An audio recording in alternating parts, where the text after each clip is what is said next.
Vous écoutez l'épisode 4 du podcast Nologue et je m'appelle Véronique Loquet.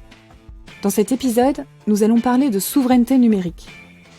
La souveraineté numérique, telle que nous l'évoquons ici, c'est notre capacité à être indépendant d'autres États dans le domaine informatique et par rapport aux acteurs technologiques étrangers. Cet enjeu est crucial, car nos sociétés sont devenues dépendantes de la technologie et des entreprises qui dominent ce secteur. L'industrie informatique est la première industrie au monde. Alors que nous disposons du premier réseau universitaire et de recherche, les entreprises high-tech ne sont pas en Europe. Nous dépendons essentiellement des États-Unis, des GAFAM notamment, et de la Chine pour d'autres services. Pour en parler, j'ai invité Jonathan Brossard, aussi connu sous son blaze Andrazine. Il est hacker et chercheur en cybersécurité. Je l'ai interviewé lors d'un de ses passages en France, car il réside depuis plusieurs années aux États-Unis, dans la Silicon Valley.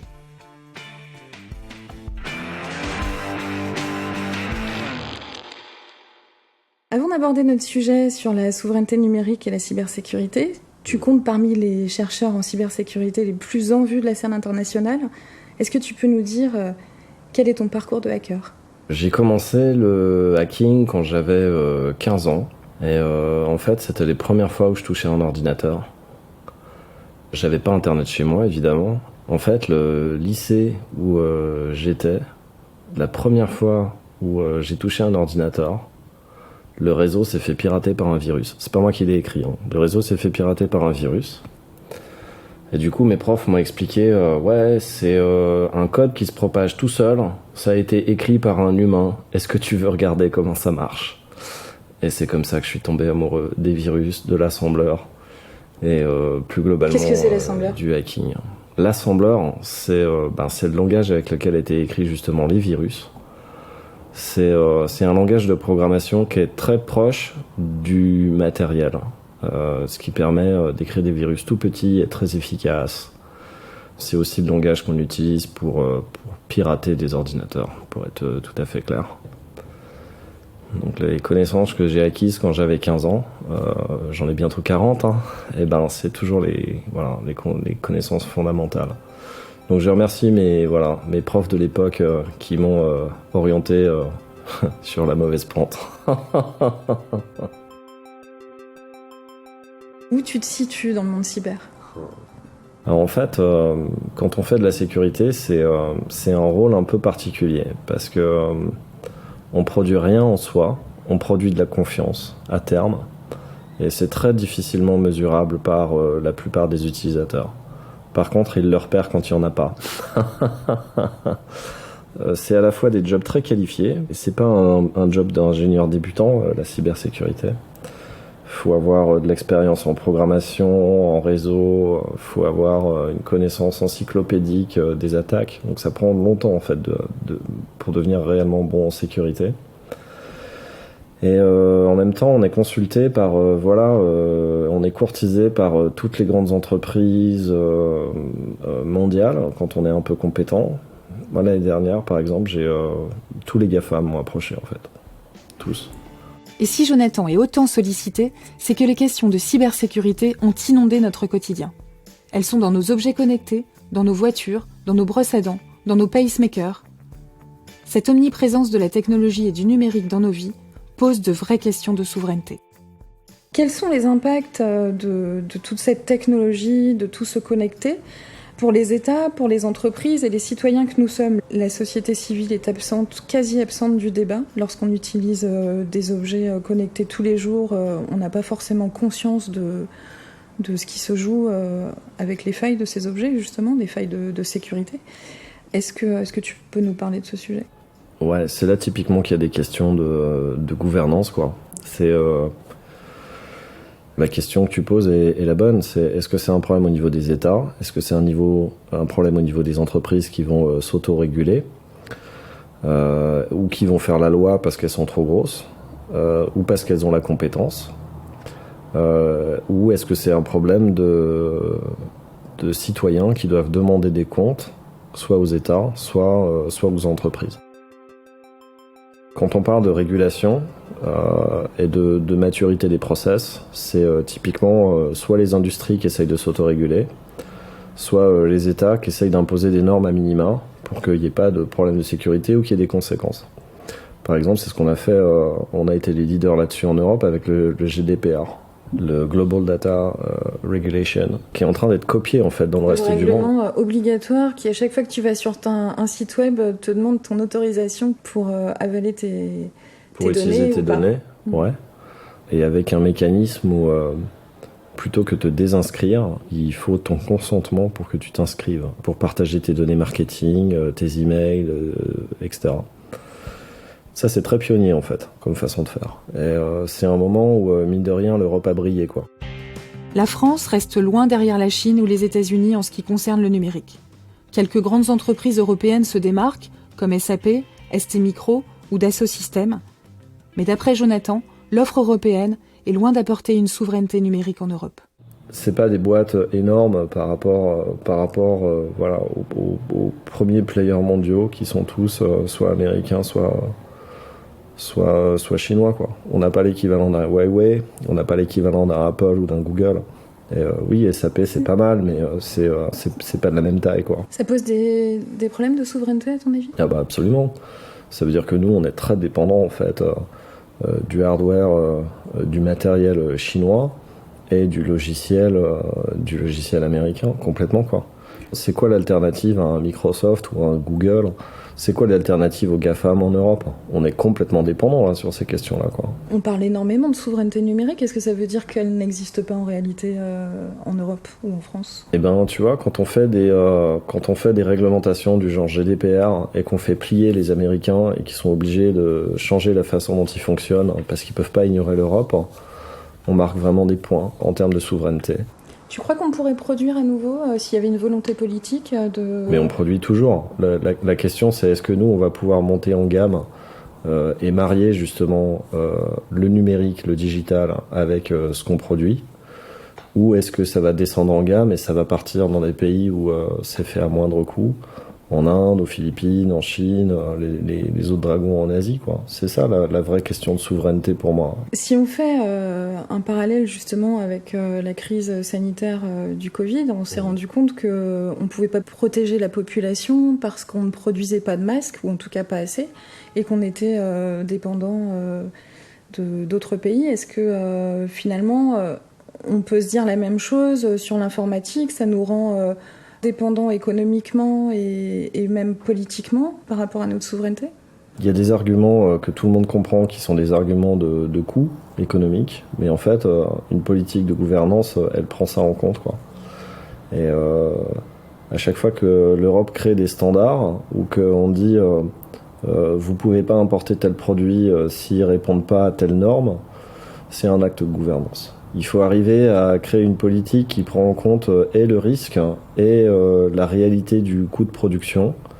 Moi, je suis plutôt optimiste sur les... En fait, une fois que les citoyens et les gouvernants réalisent que c'est un problème et que c'est important, on arrive à recréer des chaînes de valeur chez nous sur ces sujets, quoi. Mais c'est urgent, du coup. Qu'est-ce qui n'est pas urgent à faire en termes de gouvernance, quoi ?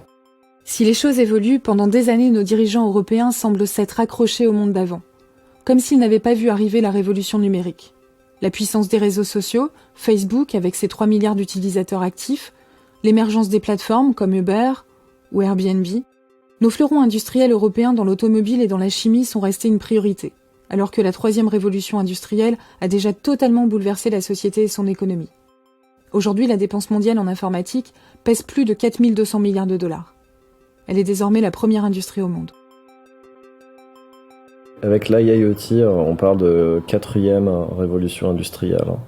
IIoT, c'est vraiment industriel. Donc, c'est des robots industriels, c'est des chaînes de production, des supply chains qui sont entièrement automatisées. Donc, avec notamment tout ce qui est arrivé de la 5G dans les usines, on va produire de manière sensiblement différente avec des débits locaux très importants, qui va être 100 fois la vitesse que peut avoir le débit de ton téléphone aujourd'hui. Et du coup, ça va permettre des nouveaux usages industriels, et c'est ça qu'on appelle la 4e révolution industrielle. Et pour le coup, l'Europe est plutôt pionnière sur ces questions. Alors, on n'est pas pionnier de bout en bout. Bon, en fait, là, il n'y a qu'un acteur qui s'est livré des routeurs 5G qui marchent, pour dire les choses. C'est Huawei, c'est les Chinois. Et donc il y a une vraie question de gouvernance là, un peu partout en Europe et dans le monde. C'est les Américains se positionnent en disant Huawei c'est Satan. On peut pas leur faire confiance parce qu'ils sont chinois. Mais une des vraies questions, c'est est-ce que vous n'êtes pas en train de faire ça par protectionnisme parce que vos propres acteurs, du genre Cisco, sont pas prêts. Et du coup, il y a un peu une question de dupe qui se pose. Voilà, l'Allemagne, l'Angleterre sont en train de se positionner. Est-ce qu'ils acceptent de prendre du matériel Huawei pour le réseau de cœur, comme on appelle ça, c'est-à-dire le cœur de leur réseau télécom. Et les Américains sont absolument contre le fait que l'Europe l'utilise. Alors, il y a un peu un jeu de dupes, quoi. C'est-à-dire que les enjeux industriels pour les États-Unis sont majeurs. S'ils perdent ces marchés, pour eux, c'est une catastrophe. Pour l'Europe, c'est pas pareil. On rêverait de Nokia ou Alcatel qui seraient capables de faire des routeurs 5G au niveau des routeurs de Huawei, mais aujourd'hui, c'est pas le cas. On n'a pas de produits qui sont... Là, il faut d'ailleurs prendre conscience, en fait, du fait que les Chinois, ils font pas simplement du cheap et du pas bien, quoi. Là, ils nous ont éclaté en termes de R&D. Ils ont 5 ans d'avance sur tout le monde. Hein. Donc, l'idée que certains se font de la Chine, à savoir que la Chine saurait faire que du bas de gamme, n'est pas vrai, quoi. Là, ils ont mis le monde à l'amende en termes de R&D, quoi. Est-ce que nous, on aurait cette capacité, avec les ingénieurs européens, de se positionner là-dessus? J'habite dans la Silicon Valley depuis 6 ans, hein, donc je suis un peu biaisé sur la question. L'impression que j'en ai, c'est que en France, en fait, on manque pas d'ingénieurs. Ce qui me semble être compliqué en France, c'est l'émergence de start-up qui marchent, quoi. Étant donné qu'on n'a pas de ce qui s'appelle de Small Business Act, c'est-à-dire de soutien en fait à la filière des petites entreprises comme ça existe aux États-Unis. C'est-à-dire qu'aux États-Unis, l'administration réserve 20% de ses achats, voilà, est obligé d'acheter à des startups, des petites entreprises. Et nous, on n'a pas du tout ça. On fait même concurrence. La philosophie est complètement le contraire. C'est-à-dire que quand tu fais une startup ici, moi j'en ai une depuis plus de 10 ans, tu es obligé de nourrir des grosses entreprises au passage pour pouvoir travailler avec les entreprises du CAC 40, par exemple. Donc tu passes pas en direct, tu es obligé de te faire porter par une autre entreprise du CAC 40, qui n'a pas de valeur ajoutée, mais que tu nourris, quoi, au passage. Ça, c'est toxique pour les startups, quoi. Donc ça participe du fait que, en fait, si tu veux faire des entreprises innovantes, c'est plus facile de partir à l'étranger pour obtenir des capitaux, pour obtenir tes premiers clients, et plus globalement pour être dans un environnement qui est un peu sain, quoi. Alors, je sais qu'il y a des volontés politiques que ça change, et en fait, il y a des gens qui se rendent compte, quoi, de ce problème-là. Mais c'est difficile d'avoir... Ça aussi, c'est une question de gouvernance, en fait. C'est la tradition française, c'est d'avoir quelques très grosses entreprises qui trustent le marché, avec un État très jacobin, très centralisé, etc. Et encourager des petites entreprises qui vont devenir très rapidement importantes et challenger ces monopoles, culturellement, c'est difficile chez nous, quoi. La commande publique est un levier indéniable pour dynamiser et soutenir l'activité des petites et moyennes entreprises. L'instauration d'un Small Business Act à la française ou européen permettrait de promouvoir les startups en leur facilitant l'accès aux commandes publiques et en créant des conditions de marché pour l'émergence de nouveaux acteurs du numérique. Et je pense à des startups, comme Olvid avec sa messagerie instantanée ultra sécurisée, ou encore à iOS pour smartphone, qui garantit le respect des données privées et qui est une alternative crédible au duopole Apple-Google. Ce sont des solutions innovantes et souveraines, créées par des ingénieurs français. Des solutions qui fonctionnent et qui ont avant tout besoin de commandes pour assurer leur croissance. Vous bossez les ingénieurs français parce que du coup on produit énormément d'ingénieurs qui sont plutôt talentueux. Apparemment leur cerveau intéresse les grandes boîtes américaines. Du coup ils vont... J'ai eu mon diplôme il y a 10 ou 15 ans. Dans une grande école généraliste, on n'était pas beaucoup à faire de l'informatique, hein, pour être tout à fait honnête, quoi. Moi j'étais aux mines à Saint-Étienne, on était 8 à faire de l'informatique sur 150, donc c'était pas très significatif. Après, il y a des gens de la promo d'en dessous qui travaillent chez Google dans la Silicon Valley, quoi. Donc très clairement, on se fait chasser, quoi. Le fait qu'on n'ait pas des startups au niveau des startups américaines et pas un problème d'éducation ou de niveau, je veux dire, même la recherche, etc. est excellente en France. L'INRIA a rien à envier aux grandes universités américaines. Moi, j'ai travaillé beaucoup avec des gens de Berkeley, de Stanford, hein, parce qu'en Californie, à San Francisco, c'est les écoles locales. Franchement, on n'a rien à leur envier en termes de niveau intellectuel. Ils nous mettent pas à l'amende. Par contre, voilà, en termes de soutien aux petites entreprises, ouais, je pense que c'est compliqué. Et ça fait partie de pourquoi on n'a pas le tissu économique et la vivacité qu'on trouve dans les entreprises à l'étranger, quoi.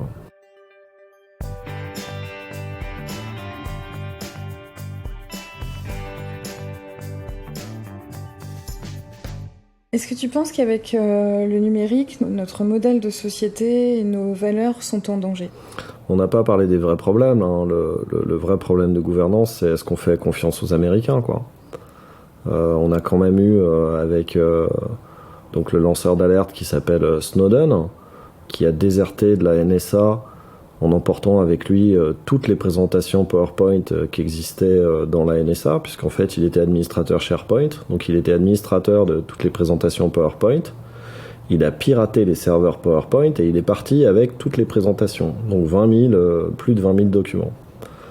Et il a montré que les Américains, qui sont censés être nos alliés, hein, on fait partie des mêmes alliances stratégiques, de l'OTAN, etc., en fait, se conduisent avec nous comme si c'était nos ennemis. Friends enemy, on dit. C'est-à-dire que quand on se rend compte qu'à l'époque, Fabius était sur écoute, Merkel, qui est le chef d'État d'un État souverain allié. L'Élysée aussi, révélé par un dossier de l'Express. Absolument. C'est pas des pratiques qui étaient tenues pour acceptables entre alliés, quoi. Or, la réaction a été vraiment minime, quoi. Moi, je suis un peu désabusé du manque de réaction, notamment des Allemands. Alors, je comprends qu'ils veulent continuer à vendre des BM et à vendre des Volkswagen aux États-Unis. Mais le manque de réaction, là, en termes de gouvernance, a été un grand moment d'humiliation pour l'Europe, à mon avis, hein. Le fait qu'il n'y ait pas eu de réaction laisse à entendre à la NSA et la CIA qu'ils peuvent continuer, quoi. Donc c'est ça le vrai enjeu, quoi. C'est quelle est notre relation avec les États-Unis, quoi. C'est nos alliés ou ils nous veulent du mal? Est-ce qu'on n'est pas un peu dépassé ? Est-ce qu'on a une réponse à apporter, une vraie réponse ? Bah, visiblement, là, sur le cas de Snowden, on n'a pas répondu, quoi. Mais c'est pas à notre honneur. Il va falloir qu'on finisse par répondre sur ces questions-là, quoi. On va pas pouvoir laisser les Américains faire comme si on n'existait pas sur ces questions, quoi. Ça amène une autre réflexion. Quand on a vu les élections présidentielles, avec la désinformation, les Macron Leaks, du coup, là, on touche directement à la souveraineté politique. C'est des domaines, justement, où nos politiques sont peut-être plus à même de mettre des lignes rouges, quoi. Si les élections en Europe étaient ouvertement manipulées par des puissances étrangères, je pense que c'est de nature à sauter à leurs yeux et voilà, à ce que des dirigeants comme Macron ou Merkel se mettent d'accord pour taper du poing sur la table et dire aux Américains ça suffit, ou aux Russes. Alors que sur des questions de gouvernance numérique, bon, Merkel, elle a 70 et quelques années, je pense que c'est des sujets qu'elle comprend absolument pas, quoi. Je pense que sa familiarité avec l'outil numérique et l'importance que ça a, l'importance des révélations faites par Snowden en particulier, ne l'effleure pas, quoi. Je pense que là, il y a vraiment un gap générationnel. Donc en fait, on est très très loin de l'idéalisme égalitaire des débuts d'Internet, où on se rend compte que le cyberespace est devenu un lieu d'affrontement mondial, ouais, où s'exercent des luttes d'influence, des conflits, des guerres économiques. C'est fini le flower power comme on avait pu l'imaginer au tout début. Enfin, un espace où les gens se respectent. C'est vrai que c'est vertigineux, hein, quand tu le présentes comme ça, quoi.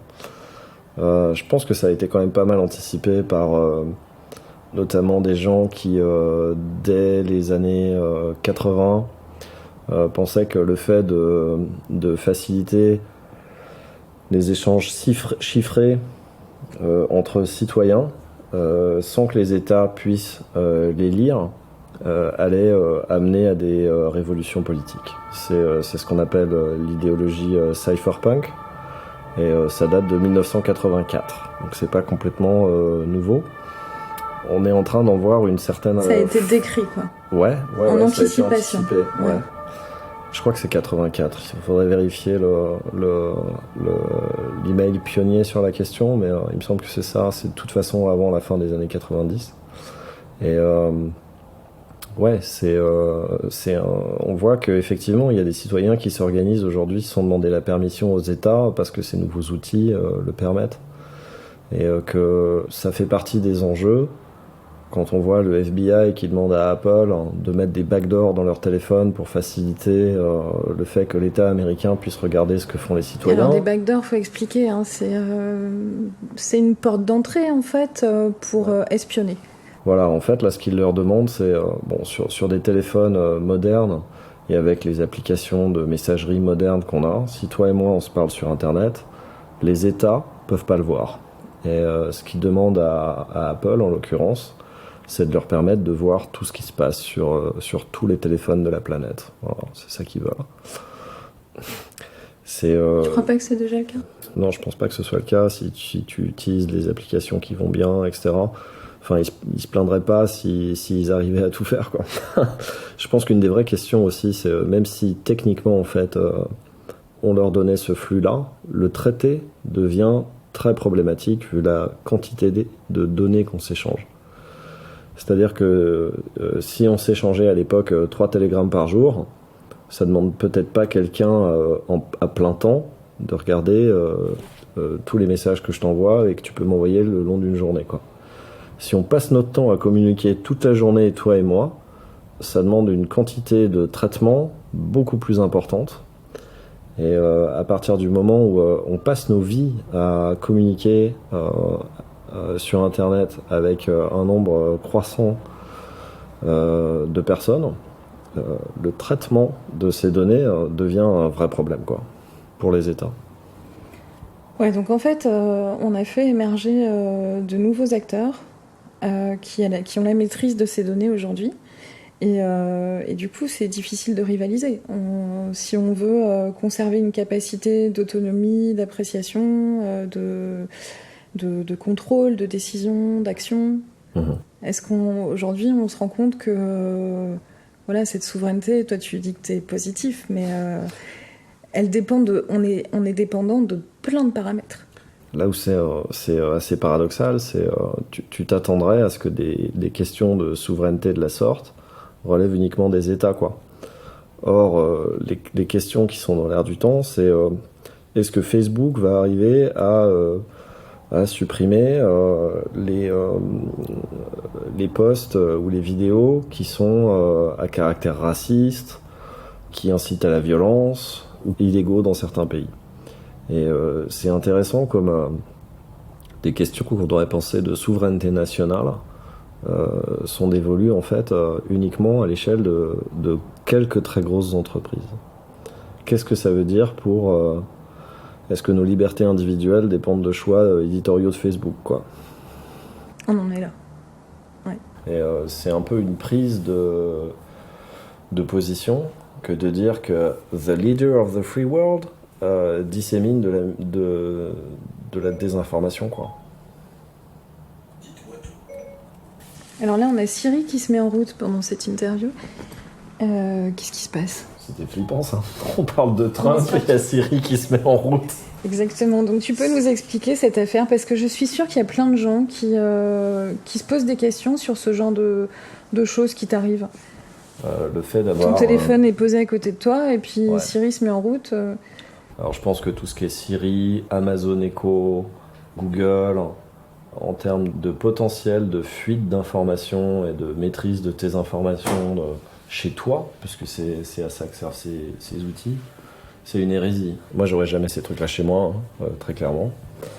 J'avais une très bonne copine hacker qui faisait de la sécurité chez Google dans la Silicon Valley. Et à chaque fois que j'allais la voir chez elle, la première chose qu'elle faisait, elle allait débrancher toutes ses appliances Google pour éviter que, effectivement, par accident, nos discussions sont enregistrées. Donc ça donne un peu le niveau de confiance que les ingénieurs Google spécialisés en sécurité ont dans leur propre techno. Et je trouve que c'est une bonne métrique du fait que si eux n'ont pas confiance dans ces trucs-là, toi, tu n'as aucune raison de leur faire confiance.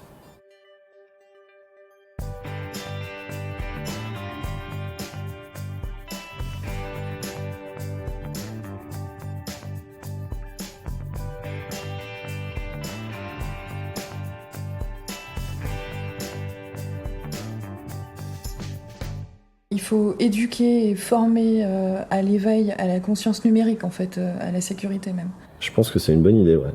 Je pense qu'en fait, il faut apprendre à nos enfants à programmer, parce que ça paraît être très compliqué, mais ça l'est pas, et ce sera de toute façon, ils vivront dans un monde digital. Donc la question, c'est est-ce qu'ils en seront les victimes, ou est-ce qu'ils en seront les acteurs ? Et je pense que les former à ces questions, leur apprendre à programmer à minima, même s'ils ne seront pas programmeurs dans leur vie, leur permet de prendre conscience des enjeux, de la même façon que moi je sais lire et écrire, et je suis pas poète, quoi. J'aimerais que, effectivement, les jeunes qu'on forme et qui quittent l'éducation nationale soient pas complètement analphabètes sur ces questions. Je pense que c'est une bonne conclusion. On espère que l'avenir ira dans ce sens. Ayons foi dans l'avenir. Ayons foi dans l'avenir. C'est un bon message. On peut finir comme ça.